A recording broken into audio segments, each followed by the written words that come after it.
Alarbi ray Jolay enina amby roapolo amby roa arivo miarahaba tombokilasy tompivavy tonga soto anatin'ny fampahalalam-baovao manasa antsika rehetra anaraka hatramin'ny farany. Naroso aloha ny fampahalalam-baovao satria amin'ny fitora rehefa avy eo no anarahantsika ny lalao eo amin'ny RDC sy Angleterre ary amin'ny iraika amby folo ralina ny lalao ifanandrinan'ny Belgique sy Sénégal anatin'ny mondial 2026 mbola ho resantsika ihany ny mikasika izay rehefa avy eo. Fa lany teny amin'ny anteny merapirenena teny Tsimbazaza androany maraina ny tolo-dalàna momba ny politika ny fampiasana teny sy zo momba ny teny eto Madagasikara.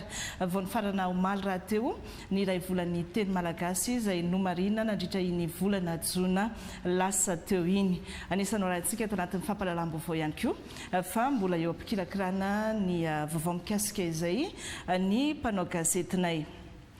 Tsy misy olona ambony lalàna eto Madagasikara raha nambaran'ny mpanao politika zoky olona Ndremanjary Jean-André raha namaly ny fehi-kevitra navoakan'ny SADC izy mikasika ireo mpanao politika izay nanao tsy mety sy nandika lalàna teto amin'ny firenena ka amin'izay maha-mpanao politika azy izay ihany dia nanamarika ihany koa izy fa efa misy ny zotra izay mandeha amin'izao fotoana izao araka ny tokony ho izy arahany Madagasikara eo amin'ny dingana makany amin'ny fanavaozana sy ny makany amin'ny fifidianana tahaka izao izay fanehoan-keviny izay. Io zavatra resahany zareo anay koa efa misy zavatra efa natomboka eto ny anaovana le concertation nationale efa nakinina amin'ny ray aman-dreny ny FFKM mitarika an'io raha hitantana an'io ny FFKM mbola misy pisopiso no maro sy mainsy andalova tsy azo irotorotona hoe sy mainsy vitaina amin'izao sy zao io zavatra sy tokony adino misy faritra sasany sisy réseau tsy vitan'ny téléphone zany le resaka fa sy mainsy andehanana sur place. Cette fois-ci everiko fa tokony mba atao lalina amizay sy mafonja amizay zavatra evoaka amin'le concertation nationale izay zany no zavatra tanjona amin'io mafonja tsara matipaika tsara zavatra sy lozolozona izay zany no ny resaka hoe refondation io idirako le gadre politique raha mpanao politika ohatranay zany ka manao ny adalàna mangalatra manao zavatra sy mety dia arovany ry le mampanao politika anazy ry zany le sy azo kasikasiny lalàna tsy sola ambony lalàna eto fa mitovy dolo ny olona eo anatrehany lalàna raha manao ny sy mety ianao sy nohony ianao mpanao politika zay fa raha ohatra ko hoe nitena ianao hoe za manohitra le fitondrana io gadrana anao amizay zay hafa politika izy amizay fa raha manao ny sy mety ianao dia azony lalàna fahaizina anao. Kiondalana lehibe hanoritra ny hoavin'ny Madagasikara ny fahalanian'ny tolo-dalàna momba ny politika ny fampiasana teny sy zo momba ny teny eto Madagasikara mba hanomezakasina sy hametrahana amin'ny toerany ny teny malagasy. Efa hita raha teo ny ezaka amin'ny fampiasana ny teny malagasy eo amin'ny sehatra iraisam-pirenena fa mbola asa mankadiry ny no miandry ny amin'izay fampiarana ity tolo-dalàna ity izay toy ny fananganana ny tranobe ny teny malagasy sy ny fanorotroritana ihany koa ireo voambolana izay hoay ampiasaina amin'ity teny malagasy ity izay. Ny andindimbaovao entiny Jaona Dimiltalama sy Stéphane Alphonse.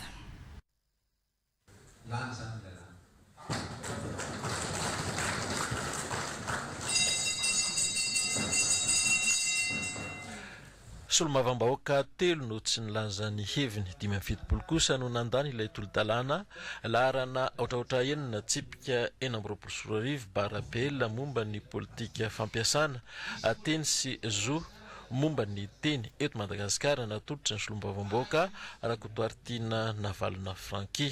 Samy resy lahatra ireo solombavamboaka ny amin'ny hirosona ny fandaniana ny hampiasana ny teny malagasy na teo azy ny aya makasika ny fanagasiana izay efa nampiarina teto Madagasikara. Vorakitra ao anatin'ny lalam-panorenana eny antsika amin'izao fa ny teny malagasy sy ny teny frantsay no hampiarina eto amin'ny Repoblikan'i Madagasikara. Tsapa nefa fa mbola latsa-danja ny teny malagasy satria mahatratra 7 isanjaton'ny teny ampiasaina dia saika mbola ny teny frantsay avokoa raha tsy aka ohatra amin'ireo famoahana didim-pitsarana na fifanarahana arak'asa. Ny antony nametrahana an'ity lalàna ity niarahana amin'ireto manam-pahaizana mpikirakira ny teny malagasy rehetrareto dia hoe ahoana ny hanomezana asany, hanomezana zo, hamerenan-jo ny teny malagasy mba ho teny velona miaina ampiasaina eto amin'ny Repoblikan'i Madagasikara. Fa nefany mbola maro eo mifampiarana, maro ny asa mbola miandry tahaka ny fananganana an'izany atao hoe tranobe ny teny malagasy izay vondronan'ireo mpikirakira manam-pahaizana katroka amin'ny teny malagasy mba ahafahantsika manangana an'ilay voambolana rehetra izay ilayntsika ampiasana isaky ny sehatra rehetra izay ilaina an'izany isaky ny barao-panjakana, sampan-draram-panjakana, iny anivon'ny androm-panjakana ary eo anivon'ny fitadianan'ny Repoblika mihitsy amin'ny ankapobeny. Na eo aza ireo asa maro samihafa tsy maintsy ho tanterahina dia azo atao avy hatrany ny miroso amin'ny fampiasana ny teny malagasy. Isy ihany koa ny fikarohana ho atao manoloana ny famaritana ny teny ofisialy sy ny fiteny paritra. Hatramin'izao tsy misy lalàna akory miteny hoe izao ny teny ofisialy na izao ny teny felitra eto Madagasikara. Ny kendrena amin'ity lalàna ity aloha dia nanomezana lanja ny teny malagasy ary misy tetikasa maromaro ao anatiny isaka sehatrasa ministera koa angamba ao aorianao hikaroka ny voambolana ilaina amin'ny sehatra tsirairay ary ny heverina any afarany any lalavidavitra fa tsy hoe androany dia androany dia isy ny teny fenitra iraisan'ny malagasy fa zany mbola asa lava zany fa nahoana dia fahazo ampiasaina io teny malagasy io amin'izao fotoana izao. Anisan'ny nanamarika ny adihevitra natao teto Tsimbazaza fa lalana irson'ny Madagasikara any amin'ny fampandrosoana ny firenena ny hampiasana ny fiteny malagasy. Nisy fatapatapahana ny verimberina omaly ny herinaratra tetỳ amin'ny faritra Anosy sy ny manodidina nanomboka tamin'ny 10:00 teo ka hatramin'ny 7:00 voakasika izany ny teto amin'ny televiziona malagasy tao anatin'ny vaovao an-tsary omaly hariva. Fikorontanana vokatry ny fiakaran'ny famokarana tampoka ka tsy zakan'ny zotra fitaterana herinaratra no antony raha nidina tampoka nanao fitsirihana teny amin'ireo tobi-pamokarana herinaratra nijery ireo centrale thermique efatra ny ministry ny angofo sy ny akoranafo Rabearmanga Radonirina Luka omaly hariva tamin'ny 7:00 hatramin'ny 4:00 alina. Raha ny hita nandritra izany ankoatra izay fiakaran'ny famokarana tampoka niteraka fikorontanana izay dia mandeha ara-dalàna avokoa aloha ireo milina ary ampy ny famokarana herinaratra hiatrehana ny filan'ny tambajotra amin'ny ankapobeny. Efa miverina amin'ny laona ny famatsiana ny herinaratra ary mitohy ny fanaraha-maso ireo tobi-pamokarana mba hiantohana ny fitohizan'ny famatsiana herinaratra. Tsy ny eto andrenivohitra na ny an-tanan-dehibe ihany no anaovana ezaka amin'izay famatsiana herinaratra sy fandrakofana herinaratra ny Madagasikara izay fa tokony hisy jiro avokoa hisy herinaratra hatrany ambanivohitra rehetra any. Efa miroso amin'ny fikarohana fomba fiasa vaovao amin'ny resaka famatsiana herinaratra ho an'ny any ambanivohitra ireo rehetra voakasika. Nisy androany ny fiaonamben'ireo mpiara-miombona antoka rehetra miankina sy ny tsy miankina amin'ny fanjakana indrindra ireo mpamatsy vola nisongadina tao anatin'izany ny fampiasana teknôlôjia vaovao ahafahana mamokatra angovo azo avaozina aparitaka manerana ny Madagasikara. Norosorandriamanana sy Fenora-Andriamalala.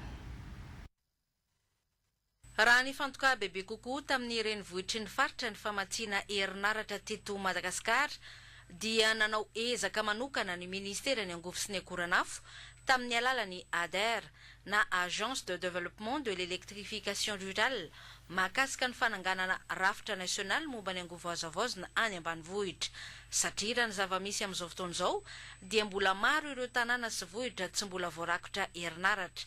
Ho fanatanterahana izany dia nisy ny fifanakaloza-kevitra strategjika ny aonan'ireo mpiara-miombona antoka rehetra, anisan'izany ny mpamatsy vola.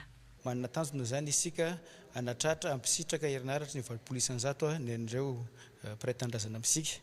Dia rehefa nodinina moa zany ny ireo ataontsika le fomba mahazatra amin'ny alalan'ny fampiasana tambazotra madinika na koa hoe tambazotra iraisana izay atao amin'ny teny français hoe mini réseau na koa hoe ny réseau interconnecté, dia somary mavesabesatra ny fanenjena izay tanjona izay. Dia izay indrindra no nizarana tamin'ny mpiara-mombona antoka sy ireo mpisehatra rehetra androany hoe inona ary no ataontsika mba hanatratrarina an'izay fanampy izay. Dia natsoina moa ry zareo androany mba afahan'izy ireo maneho ny heviny, maneho koa ny mety ho ahany, mampiseho ihany koa ny mety hoe sosikevitra satria dia ny fiaraha-misalahany rehetrarehetra no fahana manatratra ny tanjony. Anisany nisongadina tamin'ny famelabelaran-kevitra ny fampiroboroboana ny fanavaozana ara-teknôlôjia. Izany dia irosona amin'ny fomba fiasa vaovao hanatratrarana ny paikady napetraky ny fitondram-panjakana hatramin'ny taona 2024. Ankehitriny zany dia tsy mionona fotsiny sika amin'ny fampiasana ny hoe tambazotra iraisana tambazotra madinika, fa apetraka eo koa zany ny fampiasana ny nesony hoe kit solaire sy ny nano réseau ary ny natao hoe mesh grid, izay azo lazaina fa teknôlôjia vaovao kanefa dia efa ampiasaina any amin'ny tany afrikana rehetrarehetra zany mba hanatratrarana an'izay fampisitrahana herinaratra ho an'ny bisiny maro izay amin'ny tontolo ambanivohitra sy ny mandridina ny tanàn-dehibe. Azo trandrahana tsara eto Madagasikara ho lasa herinaratra ny masoandro sy ny rano, ka io no iangany ADER izay miara-miasa amin'ny GIZ amin'ny fananganana ny tetikasa. Ny angovoazavozina no ampiasaina izay hita eny an-toerana, ohatra moa zany ny masoandro, ny rano, ny rivotra. Kanefa ireo angovoazavozina ireo raha malala fa indraindray tsy misy foana mandavan-taona dia misy ihany ny fametrahana ataontsika hoe ny vondrona PR herinaratra izay atao ialana ny fahatapahana raha sendrasendraka hoe maloka ny andro ohatra, na koa hoe ritra ny rano, ambaniny moa zany ny tahan'ny rano, na koa hoe ataontsika hoe sy dia misy ny rivotra. Fa zahay zany rehefa manao tetikasa dia mampiasa an'ireo angovoazavozina ireo fa tsy manao tetikasa intsony izahay mampiasa ataoko hoe ny milina mandeha amin'ny gazoil irery. Andrasana amin'izao fiaonam-be ny mpiara-miombona antoka rehetra izao ny hampandrosoana maharitra ny angovo ho an'ny daholobe, indrindra eo amin'ny sehatra ny fampidirana herinaratra any ambanivohitra. Mamono antoka sy amoahana vola betsaka eo anivon'ny kompania mpitaterana Airlines Madagasikara ny fanafarana teknisiana na mekanisien vahiny amin'ny fanamboarana ireo fiaramanidina ampiasaintsika malagasy. Hiezaka hiala amin'io faty antoka io ny mpitantana ny kompania iara-iasa amin'ny ministeran'ny fampianarana teknika sy ny fanafana arakasa ampiofana ireo tanora malagasy ho matianina afaka anao ny asa. Hosokafana eny amin'ireo lycée teknika sy fanafana arakasa ny sampam-piofanana momba ny tontolon'ny fitaterana na bakabaka vinavinaina amin'ity taona ity ihany dia hanomboka izany rehefa tomombana sy vonona ireo pitsopitsony rehetra amin'ny fanomanana vita sony androany ny fifanaraha-piaramiasa teo amin'ny orinasa Madagascar Airlines sy ny ministera. Nakansary Roger Andriamanalina. Tsy voatery ankin-doha amin'ny vahiny intsony sika amin'ny fanamboarana sy fikojakojana ireo fiaramanidiny Airlines Madagasikara fa nofana tanora malagasy ho matianina sy anana fahaiza-manao manokana ao amin'izany ny ministeran'ny fampianarana teknika sy ny fanafana arakasa. Sampam-piofanana iray momba ny aéronautika izay samba ny isy eo anivon'ity ministera ity. Anisan'ny fanamby izay hanapetraka hoe mba misokatra amin'ny filera maro ny tanora mivoaka amin'ny enseignement technique sy ny fanafanana arakasa dia anisan'izany ity filera aéronautique dia ireo tanora zany izay mianatra amin'ny lycée technique na centre de formation professionnelle zany dia mpanofana zany ka matianina avy any amin'ny zareo Airlines no anofana avy eo dia misy transfert de compétence ireny dia ny formateur avy aty amin'ny enseignement technique avy eo zany mampita ny mpianatra zany ao anatin'izay ary ho fanina mba ho matianina satria fatatsika fa mba tsy hanafatra olona avy any ivelany foana tsika dia vitan'ny tanora gasy zany ary mba azahoany asa koa. Tafiditra anatin'ny fampiasam-bola ny fanifanana any manana ho avy tsara ho an'ny tanora eo amin'ny lafin'ny fananana asa fa indrindra fandraisana anjara iantoka ny fampandehanana maritra ho an'ny Compagnie Airlines Madagascar izay efa eo ampamolavolana ny fiverenana ho Air Madagascar amin'izao fotoana. Ny Air Madagascar tena vita maintenance ana Boeing check A hatramin'ny check D, zany hoe tena hatramin'ny voalohany ka hatramin'ny farany nanana ny fitaovana rehetra tsika manana fahaiza-manao tsika. ATR ihany koa tsika dia misy check izay vitantsika. Ny mampalahelo nefa dia rehefa nandeha ny fotoana dia lasa very izay tsena izay. Dia lasa azo lazaina ny ankin-doha-betsaka tsika amin'ireo vazaha. Zao zany ho averina izay zavatra rehetrarehetra dia hanamboatritsika centre de maintenance izay iverenana indray zany tena ho filialan'ny compagnie mihitsy izy io dia hisehatra amin'ny fikojakojana ireo fiaramanidina na eto Afrika na eo amin'ny Océan Indien zany. Hatreto zany aloha manana TR 10 tsika araka voalaza zany moa dia ngamba ianareo no tonga dia tenenina manana projet tsika na Boeing 737-700 tsika amin'ny tapaka volana novembre 2026 izy anaovantsika zotra régionale ary anana 777-200 long range lera koa tsika zany anaovantsika ligne makany ivelany manomboka ny tapaka ny novembre 2026. Manamarika dingana vaovao eo amin'ny fiaramiasan'ny ministra ny fampianarana teknika sy ny fanifanana arakasa amin'ny Madagascar Airlines izao tetika asa anofanana tanora malagasy eo amin'ny tontolon'ny fitaterana nabakabaka izao. Samy resy lahatra sy mahazo antoka ny rotonda fa hitondra vokatra sapahitanana ho an'ny tanora malagasy sy eo amin'ny fampandrosoana ny firenena. Nandritra ny 2 andro nanaraka fiofanana momba ny fitaterana maratra eny Ankianja amin'ny alalan'ny fiaramanidina ireo miaramila mpitsabo sy ny avy amin'ny eo anivon'ny etamajorony tafika nabakabaka. Fiofanana izay niarahany asa tamin'ny tafika frantsay nanome fitaovana natsarana izay fitaterana amin'ny fiaramanidina izay nofaranana tamin'ny fanazarantena ho fampiarana mivantana ny fiofanana teny amin'ny escadron hélicoptère teny Vato nanao ny angom-baovao mikasika izay Rivaravonarivo sy Roger Andriamanalina. Miaramila naratra teny Ankianja tany amin'ny toerana sarodalana na mitokamonina ka tsy maintsy nalaina tamin'ny fiaramanidina entina ho tsaboana eny amin'ny Senso ity tranga nasion nandritra ny fanazarantena nataon'ireo miaramila mpitsabo sy ny avy eo anivony tafika nabakabaka ity. Naseho teto ny fikarakarana sy ny fandraisana ny tanan'ilay maratra manomboka ny amin'ilay toerana naharatra any hatrany anaty fiaramanidina ka mandra-pandraisan'ny ambulance azy. Nandritra ny 2 andro no nanaraka fiofanana sy nanamafy ny fahaiza-manao momba izay fitatenana maratra amin'ny fiaramanidina izay ireto miaramila ireto niarahana tamin'ny tafika frantsay izay nanome ihany koa ny fitaovana ilaina amin'izany. Mila fianarana manokana ny fitaterana ny maratra na ny fakana ny maratra eny Ankianja. Ato anatin'ny tafika malagasy dia ny miaramila dia efa nofanina manokana amin'izay fandraisana tanana ny maratra eny Ankianja zay. Ankoatran'izay misy ny fakana ilay maratra amin'ny alalan'ireo mpiasan'ny fahasalamana ihany koa ny dokotera sy ny infirmier eny Ankianja. Zay ilana fitaovana manokana satria na ny fandraisana tanana n'iny maratra iny eny ambony fiaramanidina eny dia mila fanaraha-maso tanteraka miaraka amin'ny fitaovana izay voatokana ho amin'izany. Any amin'ireo toerana sarodalana sy mitokamonina no tsy maintsy anetsehana ny fiaramanidina hanovonjovona ireo miaramila nady na ihany koa ireo mpiray tandrazana mila izany toy ny amin'ny fotoana isiany loza voajanahary. Atao zany fanazarantena zany satria be da be amin'ny miaramila paritaka manerana nosy ary misehatra zavatra maro samihafa any ambany ravinkazo rehetrarehetra any. Ny tafika malagasy koa dia arak'izay lazaina foana hoe tafika manakaiky vahoaka dia mipetraka zany zavatra zany.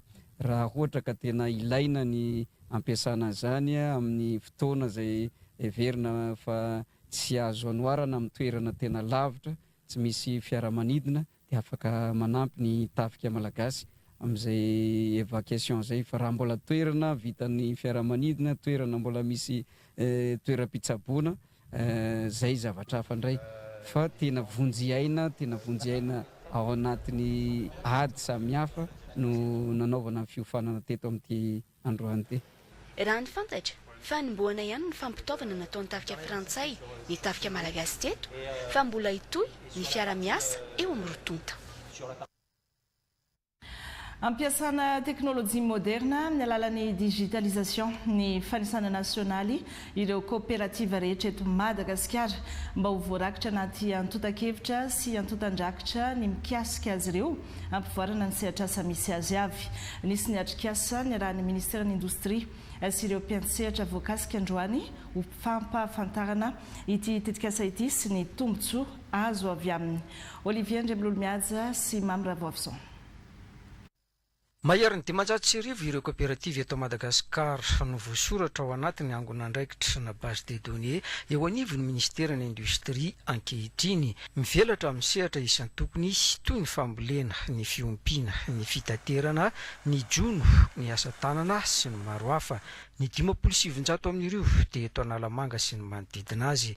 Miroso amin'ny fanavaozana sy fanatsarana ny tompon'andraikitra amin'izao fotoana izao ka isy ny fanisana nasionaly sy ny fampiasana ny digitalisation. Ny tanjon'ity atrikasa ity moa zany dia voalohany ananana base de données fiable sy à jour ahafahantsika manome tantsorika ho an'ireo kooperativa ireo zany satria raha tsy fantatritsika ny isan'izareo sy ny etaetan'izareo zany hoe ny toerana sy ny sehatra misy azy tsy afaka manana problème tsika afahana manosika azy bebe kokoa no teo aloha zany hoe misy zany ny orientation omen'ny MIDSP ny renforcement de capacité ny accès au financement sy au marché rehefa manana an'izay statut hoe coopérative ara-dalàna sy coopérative tsirairay. Manana ny toerany eo amin'ny fampandrosoana ny ara-toe-karena ny kooperativa mandray anjara mavitrika amin'ny famoronana asa ka tokony tohanana hoy ny ministra Piay.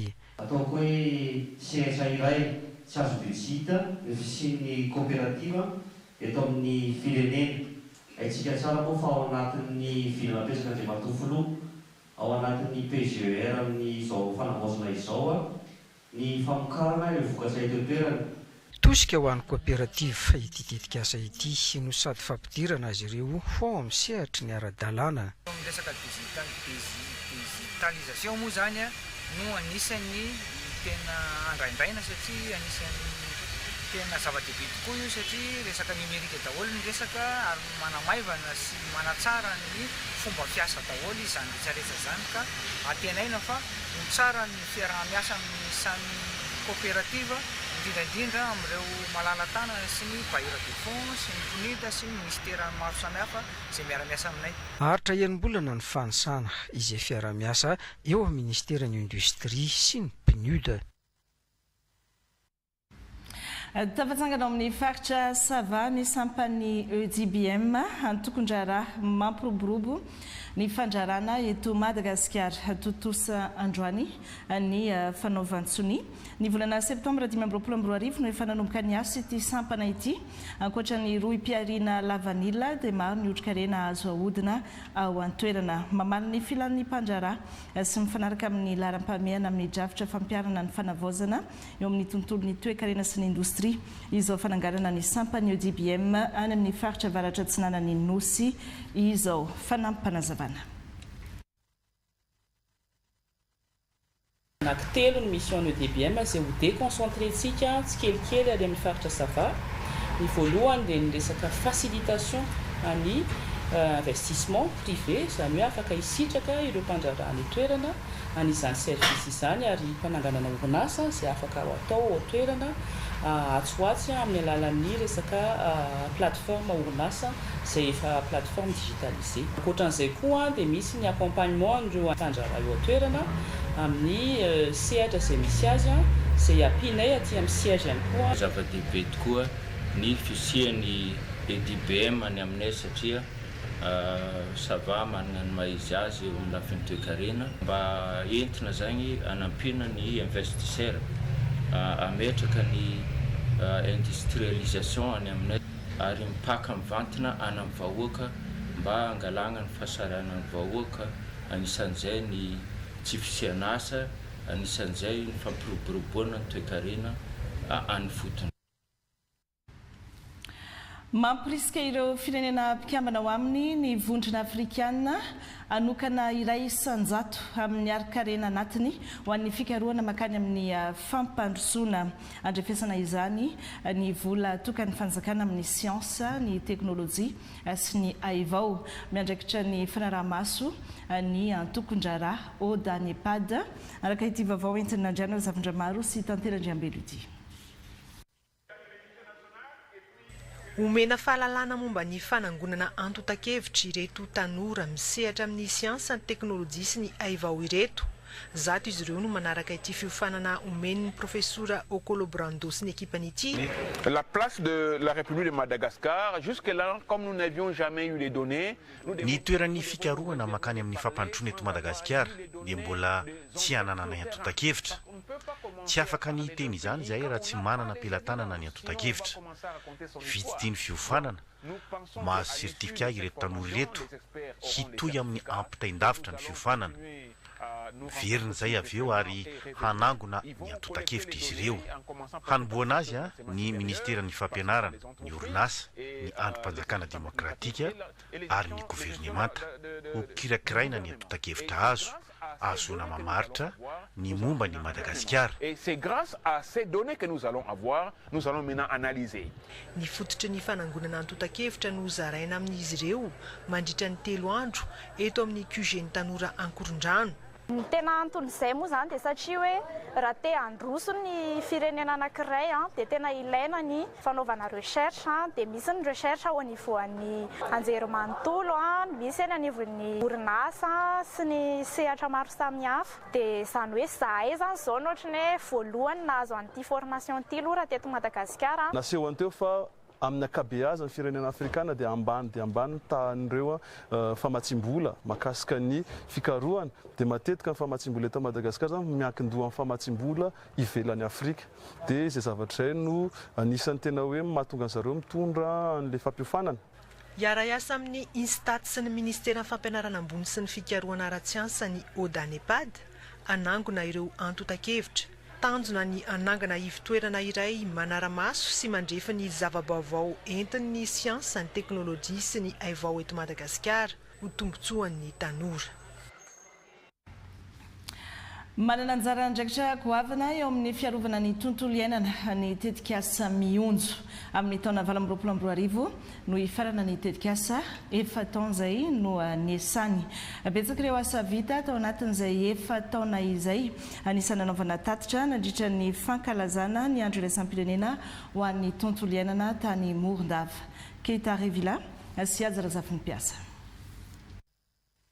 Raha tao anatin'ny efa taona nisy ny tetikasa mionjo tao amin'ny faritra Tsimanjefana, Androy, Anosy dia efa maheriny 9 ireo nisitraka ny tetikasa ary tamin'izany ilay gasy fororka dia nandray 400 lavitrisa ariary ireo mpisitraka. Betsaka ireo marefo ary ampivalomana no niarina tamin'ny fiainany. Maro ny asa izay nitanterahana tao anatin'izay toy ny izay fanarenana ny tany fitazonana ny fasika mba tsy handeha amin'ny rivotra izay ka nahatratra 7,702 hektara no efa vita ankehitriny amin'ireo 903 hektara izay noheverina ho tanterahana. Misy ihany koa ny fambolekazo amin'ny toerana Midadaska izay efa nahavitana 203 hektara eo amin'ny tanjona 903 hektara ka ireo rehetra ireo zany dia nentina mba ahafahana misy vokatra fiovana eo amin'ny izay fangaizana ny tany izay ka ankehitriny zany dia efa hita fa miverina tsikelikely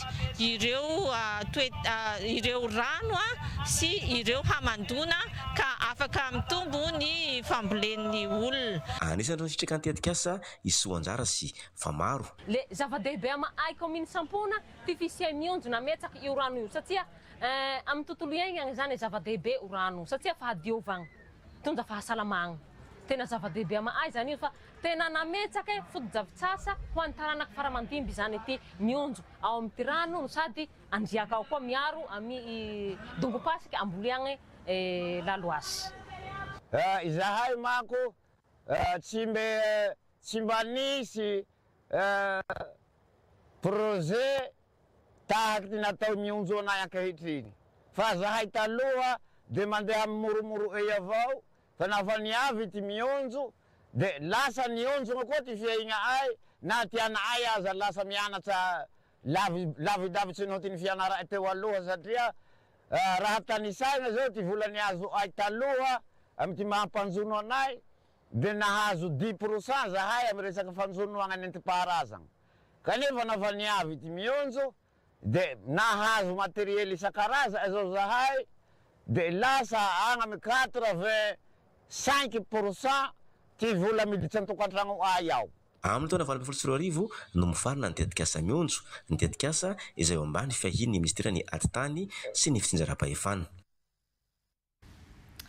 Akony mondial 2026 manao ny lalany Norvège rehefa nandavo rono ray any Côte d'Ivoire tafakatra amin'ny ampavalon-dalana izay ihany koa i Mexique rehefa nandresy rono ohatra any Équateur nanamafy ny maha ekipa favori azy i La France rehefa nanamontsana ny Suède tamin'ny saa 3 no aotra ny fampitinana ireo lalao ireo hoentiny avitry ny ainara Kotorso. Solo-tena afrikanina fahatelo nangoron-damba tsy afaka nanao ny lalany intsony ny elefantany Côte d'Ivoire rehefa nahiliky ny Drelosy Norvège ray no roa tao amin'ny nateny ty Stade Mandalas ty mondial ty.